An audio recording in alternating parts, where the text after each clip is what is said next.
Yan, good evening po sa inyo mga kabakas, mga lods. Yan, maulang gabi.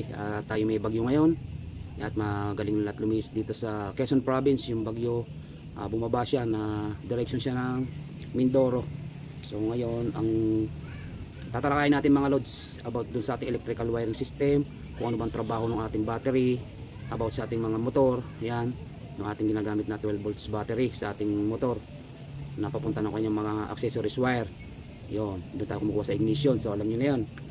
So kaya natin gagawa ng video to. Marami na siguro napanood ng ganitong video. Kailangan natin ng formula diyan.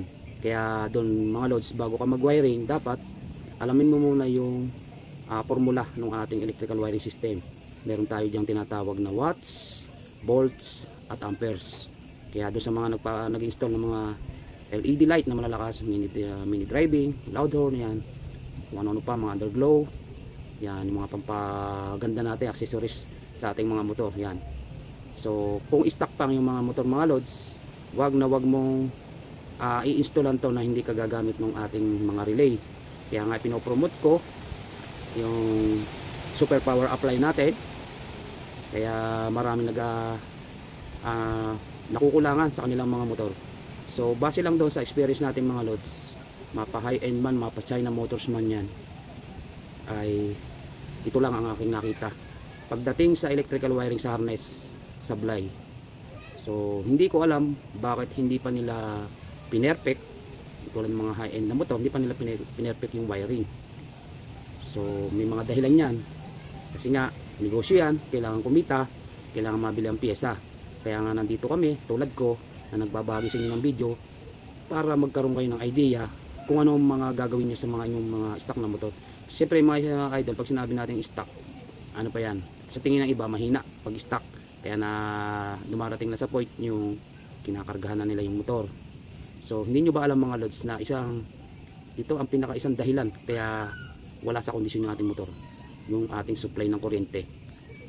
Bukod sa timing, bukod sa gas, dapat yung ating electrical wiring system ay maayos. Yung flow ng current ng ating motor dapat ay full. Yung flow ng current niya talagang kailangan ay yung binibigay niya sa accessories wire niya ay hindi nabibitin.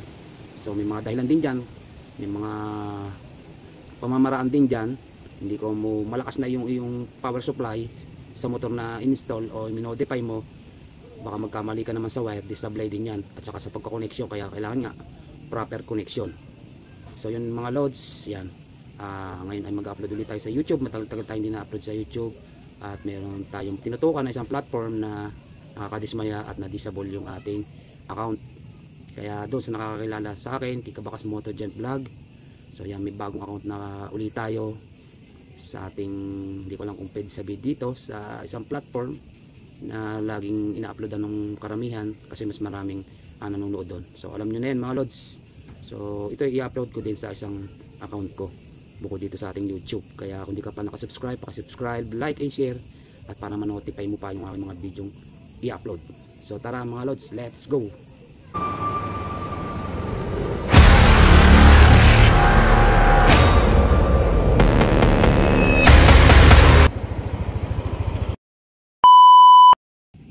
Alright mga loads, okay. Meron tayo ditong formulang ginamit about dito sa ating, yan, familiar kayo dyan. Ito yung mga gamit natin sa motor. Ayan. So si 12 volts battery, base dun sa ating mga na-research at saka mga pinag-aralan natin bago tayo natutong mag-wiring, una muna natin inalam to mga lodi ko. So sa ating 12 volts battery, may tinatawag tayo dyan watts, volts, amperes. Ito yung watts, 576 watts, 48 amperes, 12 volts. So ito yung gamit natin sa motor. Iyan yun, yung positive, negative. Yan, battery yan. So mamaya papaliwanag ko sa inyo mga loads. Wala lang akong calculator, pero gagawa tayo ng video recording. Yan, dyan sa uli ipapakita ko sa inyo video recording natin gagawin formulation. So ito, kinuha ko to sa aking Rossi 125, 150, 175. So ang ating accessories wire or stock na ACC, puro bulb yan. Wala tayong gamit dyan na LED. Meron tayong sa placer bulb So hindi ako sure kung dalawa na ito, kung sabay, kasi depende sa unit. Meron tayong tinatawag din na 35 watts. Iba't iba yan mga lods, may 45, may 40 watts. Sa ating horn, yan, meron tayong sa mga stock, meron 50, meron 150, meron 300 watts yan. So mapapasin nyo, may amperes na ako nilagay. Sa ating horn may 8 amperes. Bago dito sa tail light, meron siyang 5 watts, 0.7 amperes. Bago itong ating brake light, mas malakas ang brake light ng ating Sarusi. Meron siyang 25 watts, meron siyang 3.5 amperes. Bago sa ating headlight, meron siyang high and low, 35 watts, 10 amperes, 35 high, so 10 amperes. So kung pagsasabay natin yung magiging 20 amperes yan. Kaya bago kayo mag-install sa inyong mga motor, ay alamin nyo muna yung formulang ito. So base dito, meron tayong ginawang computation dito, pinaglilista natin. Yung pinakamababang supply lang mga loads, yung watts lang pinakamababa, kinuha natin dito 35, yung 50 sa ating horn, sa placer natin 35, sa ating tail light ay 5, sa ating brake light ay 25, sa ating headlight ay 25. So isa-isa lang tong ginamit nating mga loads. So dito pinagsama natin sa brake light at saka yung headlight. So 25 yung kanyang tail light at 35 yung kanyang headlight.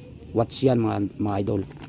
So yung kinuha natin 35, yung 50 sa horn, yung sa tail light 5, yung sa brake light ay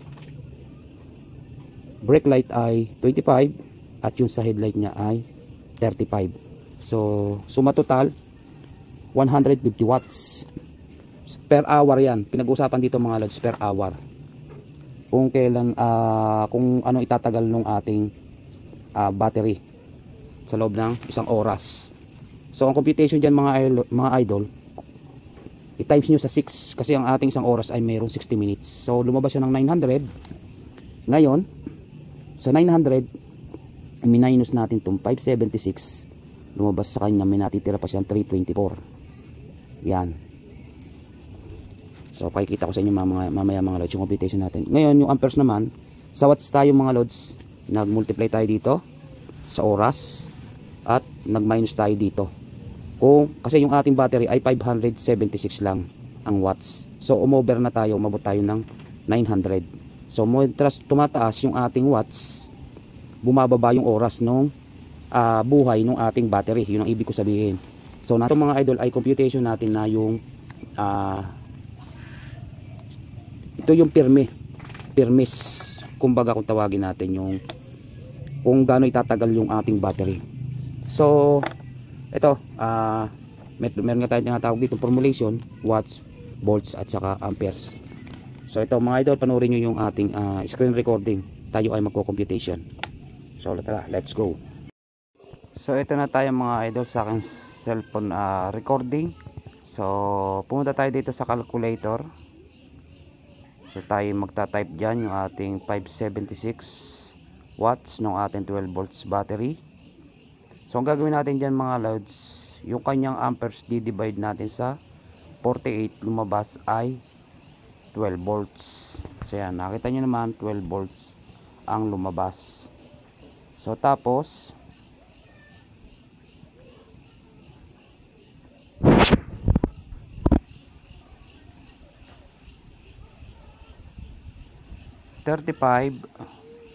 yung ating placer plus 50 yung ating stock na horn, pinakamababa na yan mga loads. So yan yung ating accessories wire. 5 yung ating tail light, 25 yung ating brake light, at 35 yung ating headlight. So suma total 150. Yan, tatimes naman natin ngayon sa 6 buwasan lang natin 6. So bali lumabas siya mga loads ng 900. So sa ating battery or 12 volts battery natin ay meron tayong natawag na per hour. So yan, lumabas sa kanya ay 900. Ngayon ima-minus naman natin yung 576. Yung 576 natin 12 volts bago yung ating 900 ay lumabas ay 324. So labis, kumbaga lumabis yung ating supply ng ating accessories wire, kaya tayo nagkakaroon ng issue ng lobat about sa ating mga motor, kasi 576 lang yung kanyang watts. So ngayon mga lods, kung tayo naman ay gagamit ng tulad ng tail light 5 volts, tapos ma-minus natin sa 576, so kumukuha siya ng 571.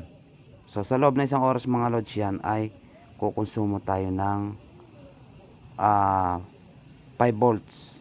So drain yung ating battery niyan sa 571. So 576 almost 571. So yun, pasok na rin yan. So tapos i-computation natin mga lods yung kanyang amperes na nakuha natin. Yan, 5 volts ay 5 amperes plus 8 plus 0.7 plus 3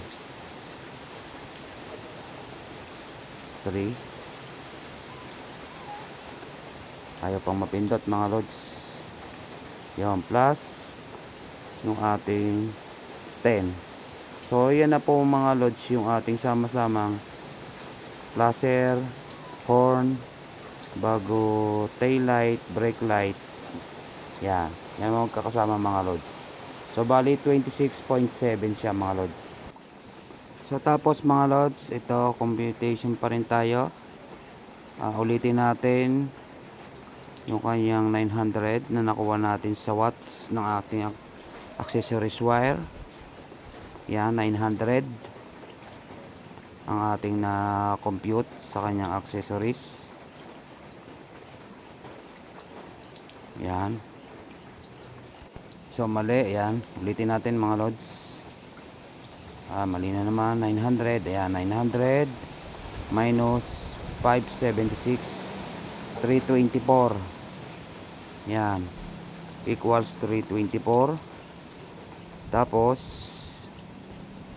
gagawin naman natin dyan mga lods yung ating nakuhang amperes. So yan yung labis mga lods sa ating accessories wire na 324 watts. So magma-minus tayo dyan mga lods. I-minus natin dyan yung kanyang sa divide pala mga lods. Di-divide pala natin sa nakuha nating amperahe na sa accessories niya na 26.7. Ayan, lumabas sa kanya mga lods ay 12.1 volts. So yan, kaugnayan dun sa ating battery. Makuha natin yung accessories wire nya, kinomputation natin sa kanyang watts, bago dinivide natin nga sa kanyang 26 amperes. Lumabas mga loads ay 26.7. Dinivide nga natin ay lumabas ay 12.1. Yan, paulit-ulit ako. So ayun mga loads, nung ako man nung una ay bago natin na buo yung formula nito ay nagulat din ako. Ayan, tulad nito tayo ay yung ating battery 576 watts, bago i-divide natin sa ating 48 amperes, lumabas ay 12 volts. So ngayon ito yung accessories wire natin sa isang motor, 35, 55, 25, 35. So lumabas yan ay 150 sa per hour natin para makuha natin kung gaano itatagal ng buhay. So minultiply natin sa 6, lumabas ay 900. Tapos yung 900 sa ating accessories wire, nakuha yung watts. Ito yung watts mga idol, 900, bago yung ating 576 watts din niya sa battery. Minus naman natin, lumabas ay 324, bago dinivide naman natin uli. So katulad ng ginawa natin doon, i-divide natin sa 26, lumabas ay 12.1. So may kaugnayan sa battery. So nagpaikot-ikot lang mga loads yung ating computation, pero lumabas pa rin ay 12.1 volts. So panama yung ating amperahe, yung watts at saka yung volts. So yan mga loads, sana nagets ninyo yung ating tutorial ngayong gabi. Yun, laging tatandaan yung ating stock motor ay naka design lang sa ating 12 volts battery. So kung mag-additional kayo dyan ng mini driving, underglow light, loud horn, so kailangan nyo gumamit ng relay. So ito'y base lang doon sa stock. Kung tayo ay may LED pang ilalagay, so sa isang araw or gagawa natin ng vlog yung tungkol naman sa watts, amperes at saka volts ng ating mga LED light na idinadagdag sa ating mga motor. Yan po ang pinag-uumpisahan ng ating lobat ng battery. Kaya pag tayo nag-install ng iba, kaya at ito tandaan nyo mga loads, lalo't kayo naka-DC operated, huwag kayong magpapabaya sa battery. Maski kayo naka-AC operated, huwag kayong papabaya sa battery kasi maaring sirain ninyo, by experience lang to, maaring sirain yung inyong stator. Unang titirahin dyan mga loads ay yung inyong regulator. Susunod na yan yung kanyang stator at maaring maapektuhan pa yung ating CDI. Yan. Kaya kailangan natin i-upgrade yung ating power supply. Yan lang naman ang dahilan kaya tayo nakukulangan tulad ng mga nagpapakarga kasi nasa isip ng mga customer natin or may mga motor ng bawat isa sa atin ay nahihinaan sila. So kung kayo naka 150cc, 175cc, kuryente lang pala kasi mo dyan loads. Pwede mo yung itapat do sa mga, kasi pagka i-upgrade natin yan magpapa 200cc tayo. So dinesign niya ng engineer o alangan na doon sa stock nating motor. So pag binago natin yung design niya, diyan na tayo papasok sa gastos at saka yan mawawala na sa, kumbaga ay mawawala na sa stock. So lalakas naman ng motor, kaya lang iba pa rin yung stock, mas matibay. Kuryente lang talaga ang pinahina dyan mga lods. Manuhay kahit sa hindi, kuryente lang ang pinahina ng mga motor, kaya kayo nakukulangan. Pero kung naka 150cc, 175cc, kuryente lang pala kasi dyan. At sinisigurado ko sa inyo 100%. So siyempre pag tayo naka-single, okay yun, yung mga stock natin, lalo na yung sa may kinalaman din sa combination natin sprocket at saka yung ating sprocket chow na. So yung iba ang suggest lagi set, wag na po kayo magbago, ang palitan nyo lang pang una, magbawas lang kayo ng isa pagka sinabitin nyo ng sidecar ng ating mga motor. So kung kayo naman hindi magsa sidecar, pwedeng i-high speed nyo pa, magdagdag pa kayo ng isang ipin. Kung naka 15 kayo stock, pwede nyo gawing 16. Kung naka 14 kayo, pwede nyo gawing 15, basta napalakas nyo yung kuryente at doon nyo makikita yung hatak. So sa super power apply naman mga loads, hindi lang naman kuryente ang aking nais dyan. Nagpapalit tayo dyan ng spark plug, kuluma na, spark plug cap. Ang ignition coil naman ay kahit di na tayo mag racing ignition, okay na yun. Regulator chinecheck natin, yan, nagkabulol-bulol pa. Stator chinecheck natin kung good condition.